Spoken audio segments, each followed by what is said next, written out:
හැමෝටම සුබ දවසක්. අද කතා කරන්න ලෑස්ති වෙන්නේ කර්මාන්ත රසායනය S ගුණාශ්‍රිත කර්මාන්තවල දෙවෙනි කොටස ගැන. සෝඩියම් හයිඩ්‍රොක්සයිඩ් නිෂ්පාදනය සහ සෝඩියම් කාබනේට් නිෂ්පාදනය. මුලින්ම අපි බලමු සෝඩියම් හයිඩ්‍රොක්සයිඩ් නිෂ්පාදනය ගැන. ඉතින් සෝඩියම් හයිඩ්‍රොක්සයිඩ් නිෂ්පාදනය කරන්නේ අපි සෝඩියම් ක්ලෝරයිඩ් ද්‍රාවණයක් විද්‍යුත් විච්ඡේදනයට ලක් කරලා. ඒ විද්‍යුත් විච්ඡේදන කෝෂයේ පොඩි වැදගත්කමක් තියෙනවා, විශේෂත්වයක් තියෙනවා. විද්‍යුත් විච්ඡේදන කෝෂයේ ඇනෝඩයයි කැතෝඩයයි වෙන් කරලා තියෙන්නේ කැටායන හුවමාරු පටලයකින්.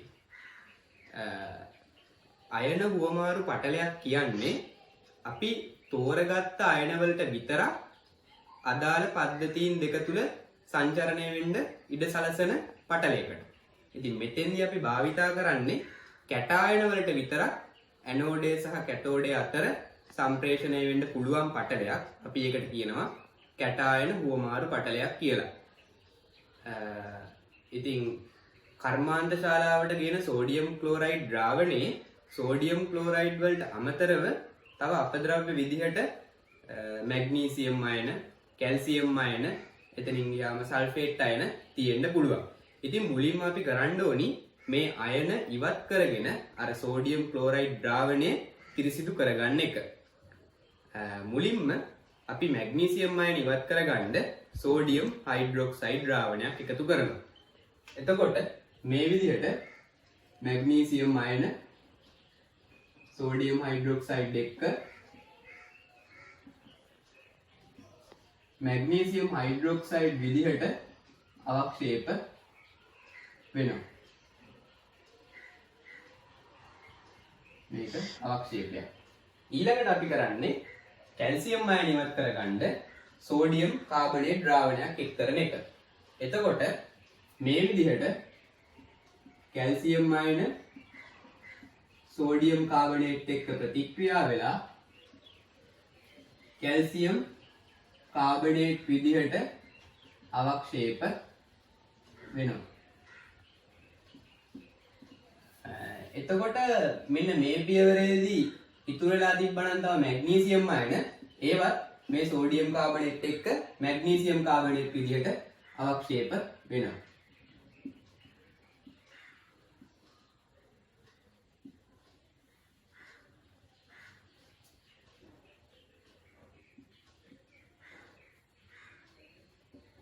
මේ විදිහට. ඊළඟට සල්ෆේට් අයන ඉවත් කරගන්න අපි එකතු කරන්නේ බේරියම් ක්ලෝරයිඩ් ද්‍රාවණයක්. එතකොට බේරියම් සල්ෆේට් විදිහට සල්ෆේට් අයන අවක්ෂේප කරගන්න පුළුවන්.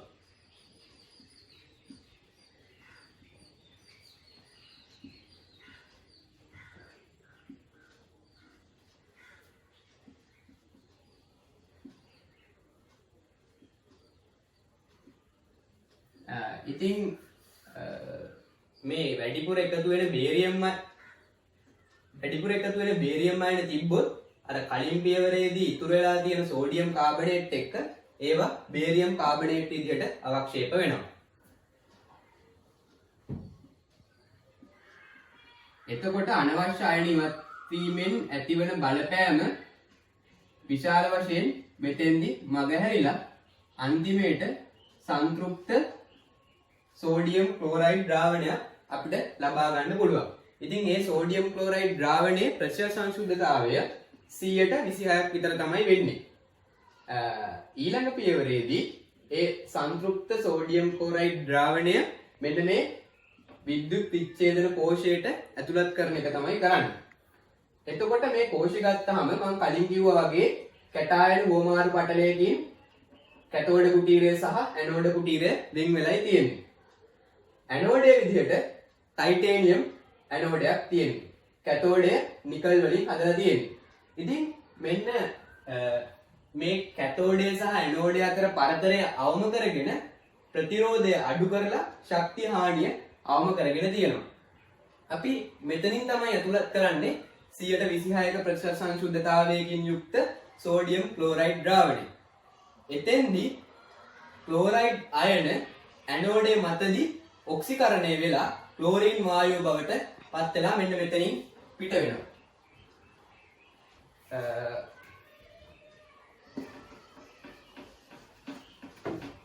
ඇනෝඩ් ප්‍රතික්‍රියාව ගත්තොත් මෙන්න මේ විදිහට ක්ලෝරයිඩ් අයන ඇනෝඩේ මතදී ක්ලෝරින් වායුව බවට පත් වෙලා මෙතනින් ඉවත් වෙලා යනවා. ඉතින් මේක ජලීය සෝඩියම් ක්ලෝරයිඩ් ද්‍රාවණයක් හින්දා ඇනෝඩේ මතදී මෙන්න මේ ප්‍රතික්‍රියාව සිද්ධ වෙන්න පුළුවන්.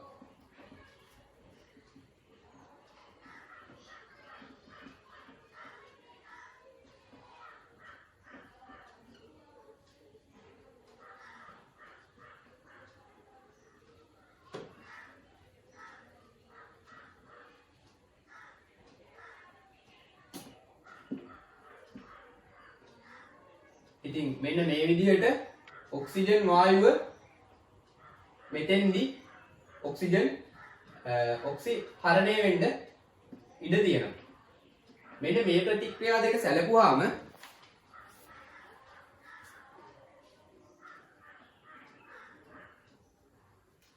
මේක ඇත්තටම ඔක්සිජන් වායුව ජලය බවට පත් වෙන්නේ මේ ප්‍රතික්‍රියා දෙක සැලකුවාම මේ වගේ සම්මත ඉලෙක්ට්‍රෝඩ විභවගයන් ගත්තොත් මෙන්න මේ ප්‍රතික්‍රියාවේ සම්මත ඉලෙක්ට්‍රෝඩ විභවගය 0.123 වෝල්ට් වගේ අගයක්.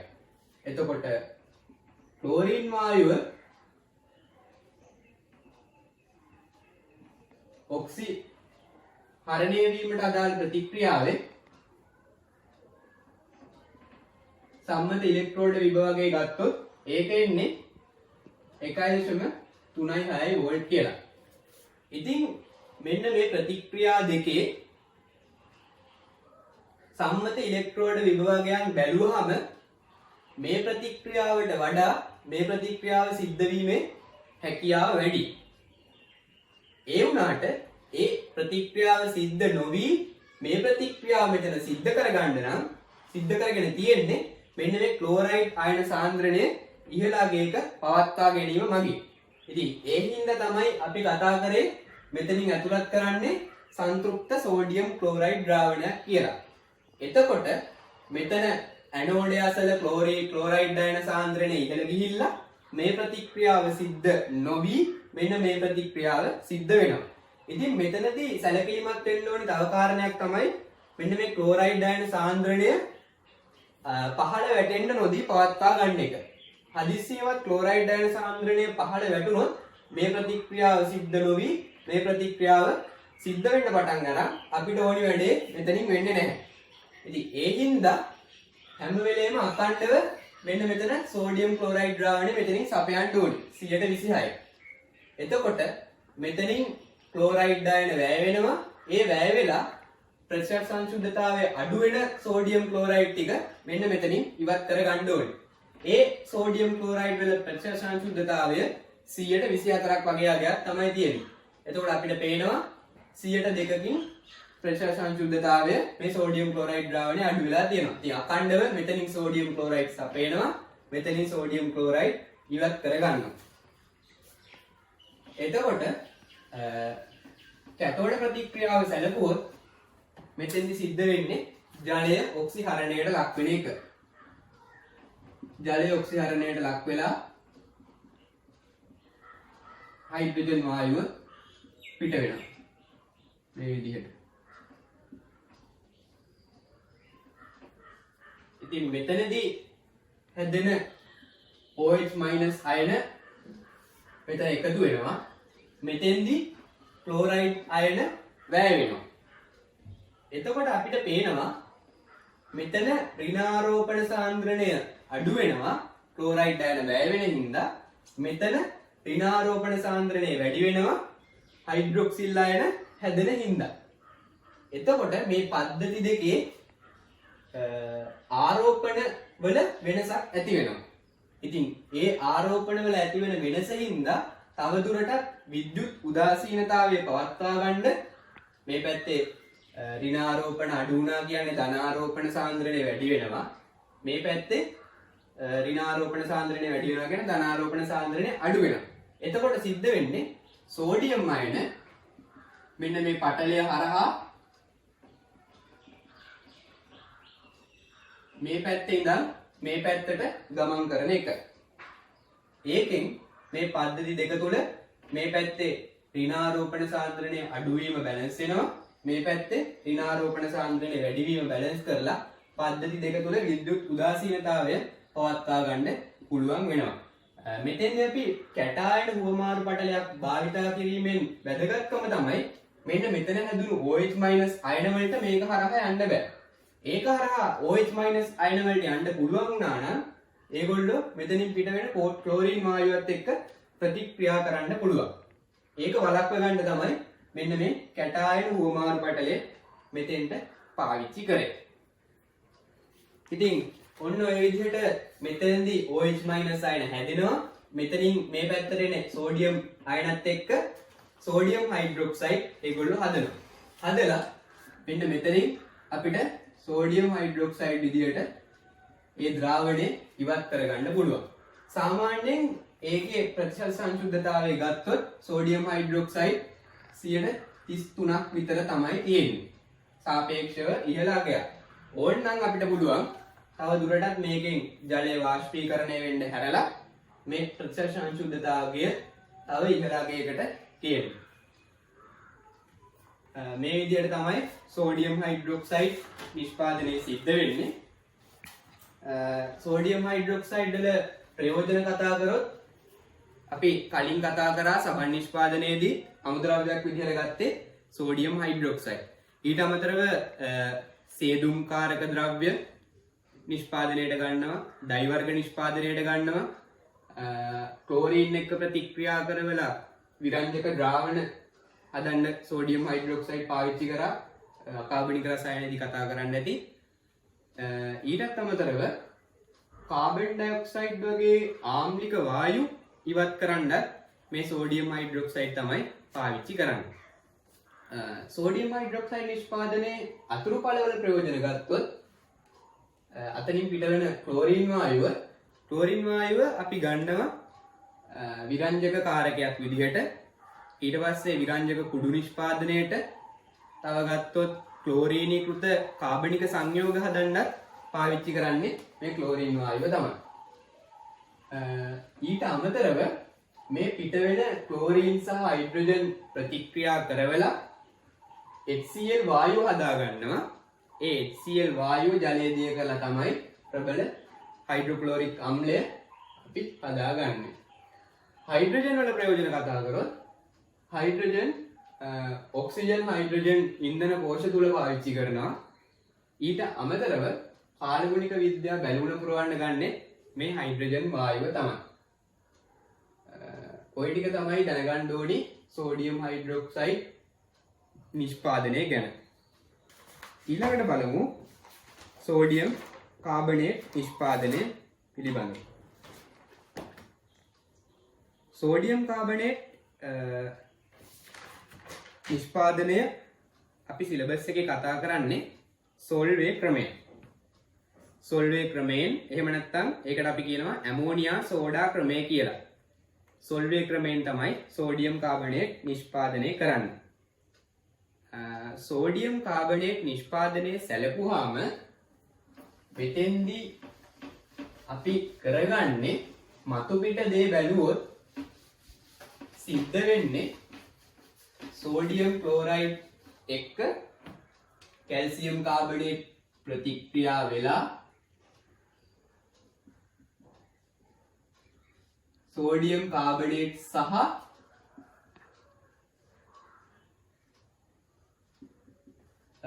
කැල්සියම් ක්ලෝරයිඩ් හැදෙන එක. ඉතින් මේ ප්‍රතික්‍රියාව ප්‍රායෝගිකව කෙලින්ම සිද්ධ කරගන්න බැහැ අපිට. මෙන්න මේ කැල්සියම් කාබනේට් ජලයේ අද්‍රාව්‍ය හින්දා. ඉතින් ඒ හින්දා අපි සිද්ධ කරගන්නේ එක්තරා වක්‍ර ක්‍රමයක් ඔස්සේ ගිහිල්ලා තමයි මේ ප්‍රතික්‍රියාව සිද්ධ කරගන්නේ. ඒකට තමයි කියන්නේ ඒ ක්‍රමයට තමයි කියන්නේ ඇමෝනියා සෝඩා ක්‍රමය නැත්නම් සොල්වේ ක්‍රමය කියලා. සෝඩියම් කාබනේට් නිෂ්පාදනයේ ප්‍රධාන අමුද්‍රව්‍ය තුනක් කතා කරන්න පුළුවන්. පළවෙනි එක තමයි සෝඩියම් ක්ලෝරයිඩ් ද්‍රාවණයක් අපි ගන්නේ කරදිය. එතකොට දෙවෙනි එක කාබන් ඩයොක්සයිඩ් වායුව, ඒක අපි ගන්නේ කැල්සියම් කාබනේට් දහනය කිරීමෙන්.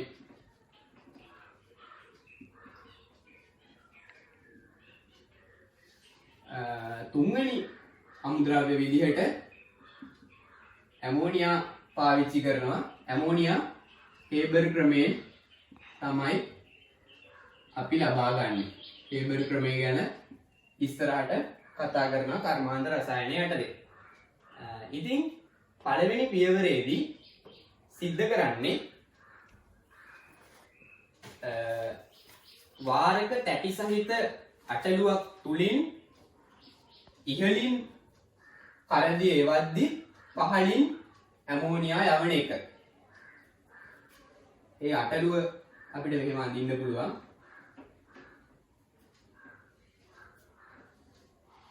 දලව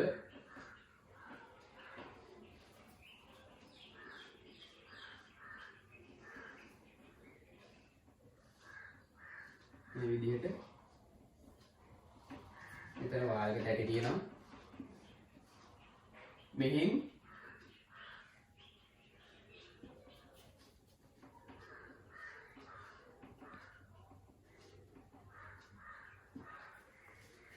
මේ විදිහට මේ පැත්තේ ඉහළින් කරදිය අපි යවනවා. මෙහෙන් ඇමෝනියා වායුව යවනවා. එතකොට මේ කරදියත් එක්ක ඇමෝනියා කරදිය වලින් සංතෘප්ත වෙනවා. මෙන්න මේ ප්‍රතික්‍රියාව සිද්ධ වෙන්නේ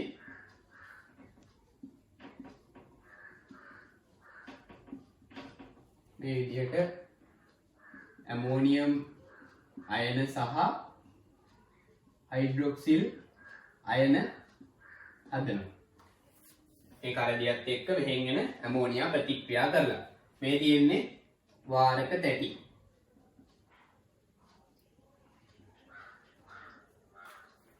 එතකොට ඒ කරදිය ඇමෝනියා වලින් සංතෘප්ත වෙච්ච කරදිය මෙතනින් අපි ඉවත් කරගන්නවා. ඒක තමයි පළවෙනි පියවර. ඉතින් ඇමෝනියා ජලයේ දියවීම තාපදායක ප්‍රතික්‍රියාවක්. ඒ නිසා මේ අටලුව තුල උෂ්ණත්වයේ අඩු වගේක පවත්වාගෙන ඉදිරි ප්‍රතික්‍රියාව සිදුවීමේ නැඹුරුතාවය වැඩි කරගෙන තියෙනවා. ඒ වගේම ඇමෝනියා තවදුරටත් ජලයේ දියවීම දිරිමත් වෙනවා. දෙවෙනි පියවරේදී ඒත් මේ වගේම අටලුවක අර ඇමෝනියා වලින් සංතෘප්ත වෙච්ච කරදිය උඩින් එවනවා. මෙහෙන් කාබන් ඩයොක්සයිඩ් වායුව එවනවා. එතකොට මෙන්න මේ ඇමෝනියා වලින් සංතෘප්ත වෙච්ච කරදියත් එක්ක කාබන් ඩයොක්සයිඩ් ප්‍රතික්‍රියා කරනවා. කාබන් ඩයොක්සයිඩ් වායුව හයිඩ්‍රොක්සිල් අයන එක්ක ප්‍රතික්‍රියා කරලා බයිකාබනේට් අයන නිෂ්පාදනය කරනවා. ඉතින් මෙතෙන්දි කාබන් ඩයොක්සයිඩ් වායුව මේ ප්‍රතික්‍රියාව තාපදායක ප්‍රතික්‍රියාවක් නිසා මේ අටලුවේ උෂ්ණත්වයේ අඩු වගේක තමයි පවත්වාගෙන තියෙන්නේ. මෙන්න මේ හැදෙන බයිකාබනේට් අයන සාන්ද්‍රණය එක්තරා අගයකට වඩා ඉහළ ගියාම සෝඩියම් අයනත් එක්ක ඒවා ස්ෆටිකීකරණය වෙන්න පටන් ගන්නවා.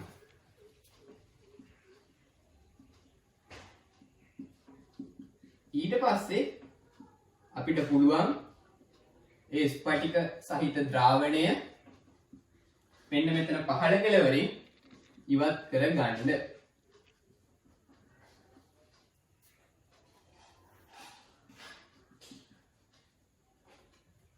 සහිත ද්‍රාවණය අපි සෝඩියම් බයිකාබනේට් සහිත ද්‍රාවණය මෙතන පහළ කෙළවරින් ඉවත් කර ගන්නවා. ඉතින් මෙතෙන්දී සමස්ත ප්‍රතික්‍රියාව ගන්න මේ ප්‍රතික්‍රියාව තුනම එකතු කරලා මුළු ප්‍රතික්‍රියාව අපිට ගන්න පුළුවන්. එතකොට එන්නේ ඇමෝනියා වායුව ජලය සහ කාබන් ඩයොක්සයිඩ් වායුව ප්‍රතික්‍රියාවෙන් ඇමෝනියම් අයන මෙතන සෝඩියම් අයන මේ පැත්තට සහභාගී වෙනවා. සෝඩියම් බයිකාබනේට් හැදෙන එක. එතකොට ඕනනම් අපිට පුළුවන් මේ සෝඩියම් අයන වලට ක්ලෝරයිඩ් අයනක් දාලා සම්බන්ධ කරලා ලියන්න. අන්තිමේටම සමීකරණය එනවා මෙහෙම. සෝඩියම් ක්ලෝරයිඩ් ඇමෝනියා වායුව ජලය සහ කාබන් ඩයොක්සයිඩ් ප්‍රතික්‍රියාවෙන් ඇමෝනියම් ක්ලෝරයිඩ් සහ සෝඩියම් බයිකාබනේට්. ඔන්න මෙන්න මේ ප්‍රතික්‍රියාව තමයි අන්තිමේට එන සමස්ත ප්‍රතික්‍රියාව. මෙතෙන්දී මෙන්න මේ සෝඩියම් ක්ලෝරයිඩ් ද්‍රාවණයේ අවලම්බණය වුණු සෝඩියම් බයිකාබනේට් ටික තමයි අපි ඉවත් කරගන්නේ. ඉතින් ඊළඟට අපිට පුළුවන් මෙන්න මේ ද්‍රාවණය පෙරලා සෝඩියම් බයිකාබනේට් ටික ඉවත් කරගෙන ස්පටික ටික ඉවත් කරගෙන ඒ සෝඩියම් බයිකාබනේට් තදින් රත් කරනවා. ඉතින් උෂ්ණත්වයකට රත් කරද්දී මේකෙන් ජලයයි කාබන් ඩයොක්සයිඩ් වායුවයි ඉවත් වෙලා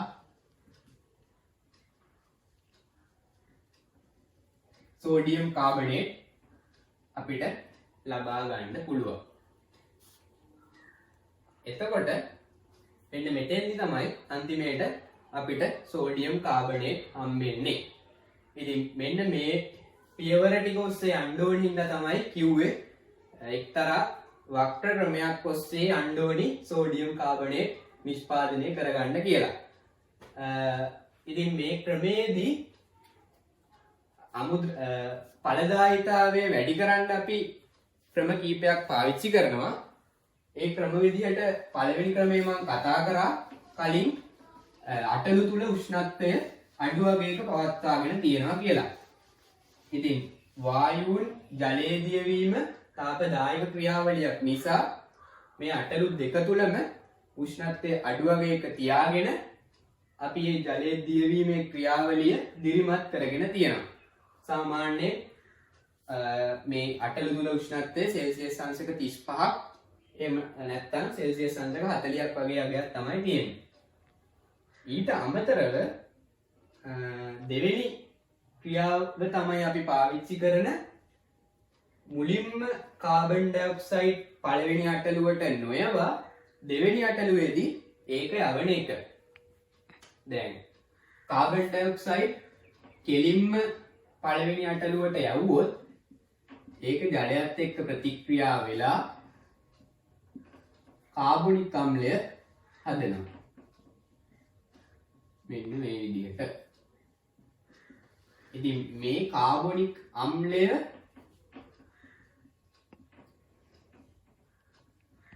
තමයි එතෙන්දී බයිකාබනේට් අයන සපයන්නේ.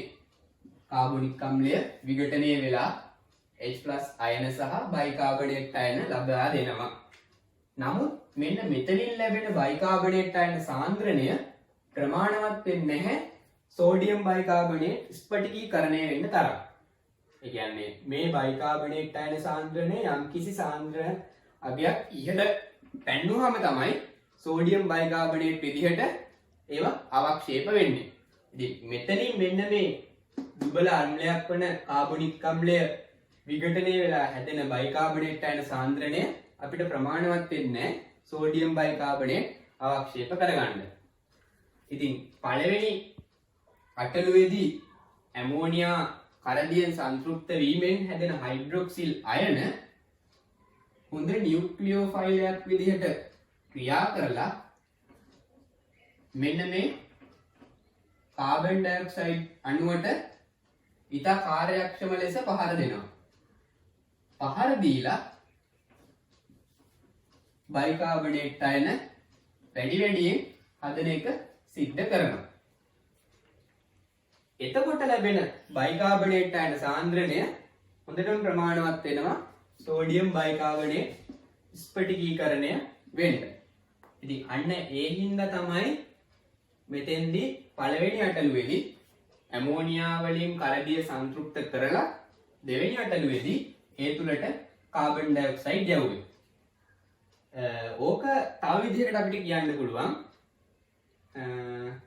දැන් පළවෙනි අටලුවේදී ඇමෝනියා එක්ක ප්‍රතික්‍රියා වෙච්ච හයිඩ්‍රොක්සිල් අයන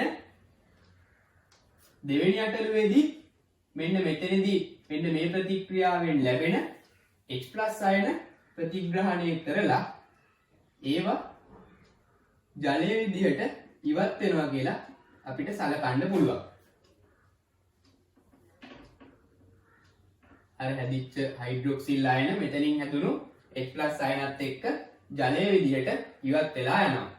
එතකොට මෙන්න මෙතන තියෙන H+ සාන්ද්‍රණය පල්ලෙහා වැටෙනවා.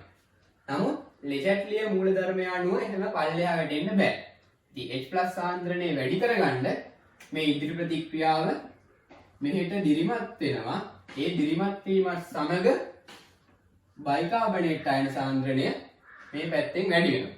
ඉතින් ඒ විදිහට මෙතන බයිකාබනේට් අයන සාන්ද්‍රණය සෝඩියම් බයිකාබනේට් ස්ෆටික වෙන්න තරම් වැඩි අගයකට ගේන්න පුළුවන් කියලා එහෙම පැහැදිලි කරන්නත් පුළුවන්. ඔය දෙවිදිහටම ඒක පැහැදිලි කරගන්න පුළුවන් අපිට.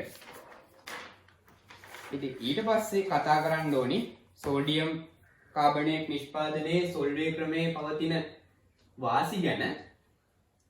වාසි ගැන කතා කරොත් මේකෙදි අපි අමුද්‍රව්‍ය විදිහට යොදාගත්තේ සෝඩියම් ක්ලෝරයිඩ් ද්‍රාවණය වෙනුවට යොදාගත්තේ කියන්නේ කරදිය අපි යොදාගත්තේ.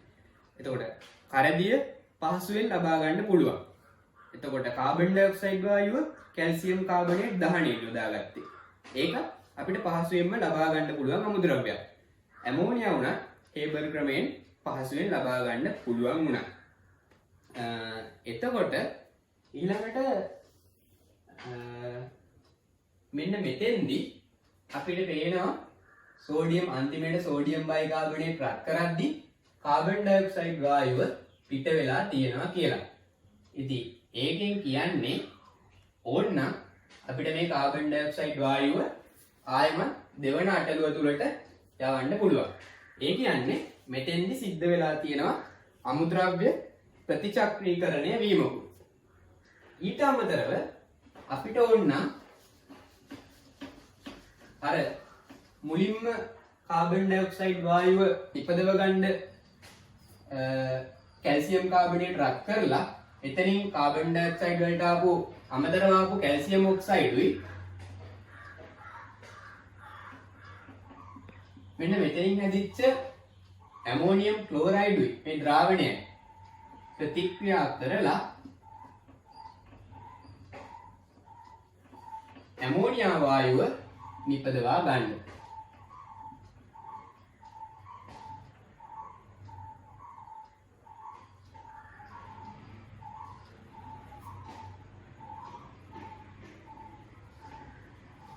මෙන්න මේ විදිහට ඇමෝනියා වායුව නිපදවගෙන ඒ ඇමෝනියා වායුව පළවෙනි අටලුව තුලට යවන්න යොදා ගන්න පුළුවන්. ඉතින් මේ දැන් දෙකේදීම සිද්ධ වෙලා තියෙන්නේ අමුද්‍රව්‍ය ප්‍රතිචක්‍රීකරණය වීම.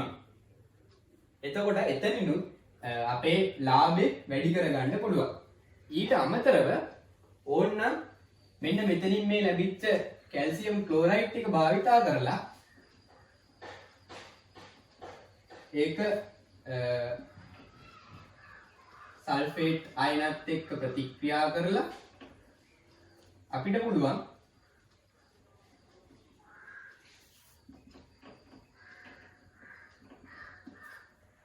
එන්න මේ විදිහට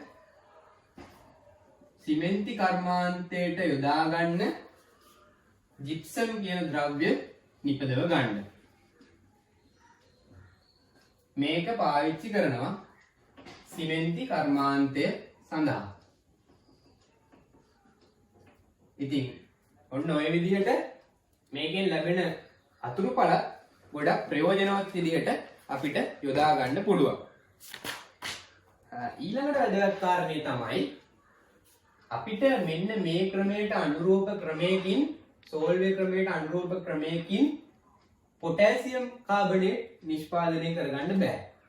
ඒකට හේතුව තමයි පොටෑසියම් බයිකාබනේට් වල ජල ද්‍රාව්‍යතාවය සෝඩියම් බයිකාබනේට් වල ජල ද්‍රාව්‍යතාවයට වඩා සාපේක්ෂව ඉහළ අගයක තියෙන්නේ. ඉතින් මේ විදිහට පොටෑසියම් බයිකාබනේට් ස්ෆටිකීකරණය කරගන්න අපිට බෑ. ඒ හින්දා මේ ක්‍රමයට අනුරූප ක්‍රමයකින් පොටෑසියම් කාබනේට් නිෂ්පාදනය කරන්න බෑ. ඒක වැදගත් පොයින්ට් එකක්. ඊළඟට මේ දෙකේ ප්‍රයෝජන ගැන කතා කරොත් සෝඩියම් කාබනේට් වල ප්‍රයෝජන ගන්න පුළුවන් ජලයේ කටිනත්වය ඉවත් කරන්න අපි මේක පාවිච්චි කරනවා. ඒ කියන්නේ ජලයේ මෘදු බව ඉවත් කරන්න.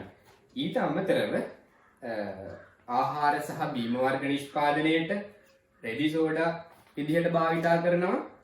සබන් සහ ක්ෂාලක නිෂ්පාදනයේට මේ සෝඩියම් කාබනේට් යොදා ගන්නවා. මෙන්න මෙතන අතරමැදි ඵලයක් ලෙස ලැබුණු සෝඩියම් බයිකාබනේට් අපිට පුළුවන් ආප්ප සෝඩා විදිහට භාවිතා කරන්න පුළුවන්. ඊට අමතරව ඖෂධ නිෂ්පාදනයේට මේ සෝඩියම් බයිකාබනේට් යොදා ගන්නවා. ඉතින් ওই ටික තමයි කතා කරන්න තියෙන්නේ සෝඩියම් කාබනේට් නිෂ්පාදනය ගැන. ඊළඟ වීඩියෝ එකෙන් අපි කතා කරමු පී ගොණු ආශ්‍රිත කර්මාන්ත ගැන.